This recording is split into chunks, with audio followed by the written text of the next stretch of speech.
látunk? Egy bugot. Az évszázad legnagyobb Half-Life-os bugját. Ez az évszázad legnagyobb Half-Life-os bug, ez nem hiszem, hogy az évszázad. Nem az évszázadé, hanem a nap. Szóval mi történt? Az történt, hogy előttem a csávot. Így, mint ezt is. Hogy nálunk mindig ilyen barlangi hangulat van. Kidugta az orrát, ez megbánta, az biztos. Na, ezt is előttem, valahol itt leelőttem, és ide leesett, és így ez lett belőle, hogy itt lógicál. Szerintem tök zsír. Látszik jól, Gábor? Aha.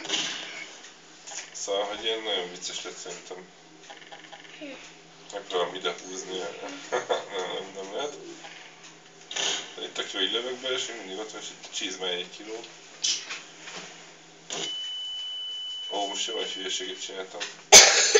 Viszont most sikerült lerobbantani. Ja, még mindig ott van. Hát ez egyszerűen elképesztő. Ámolt.